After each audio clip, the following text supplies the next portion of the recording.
ته مهم کې لګېدلي ډور ټو ډور کمپین هم دی چلی کار نه میټینګونه هم دی کوي دغه شان پاکستان تحریک انصاف چې کوم کینډیډیټ دی کامران رازي خټک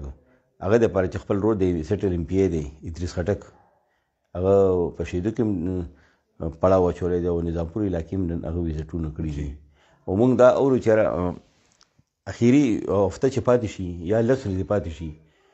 نو تحریک انصاف چې کوم جهانګیري کې کوم کینډیډیټ دی او یا پبو کې دی کوم کینډیډیټ دی نو دی به اخیری مرحلې کې دی خپل کمپین تیزی دی کې به دی تیزي راولي او په دې کې دی چې دی کې به نوخار کې چې کوم وزیر دفاع دی هغه هم پکې راوتلی شي هغه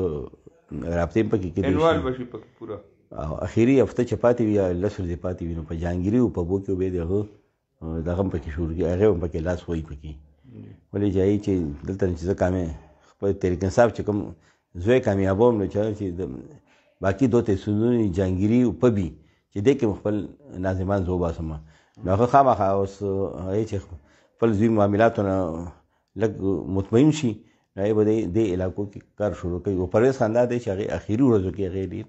ډېر زیات کار وباسي هغې چې کامیابي وي نو د اخري ورځو کې هغې پانسه پلټاوي نو جهانګیري او پبو کې به هغې کمپین شروع کړي او هفته یا لس ورځې مخکې به کمپین شروع کېږي پکې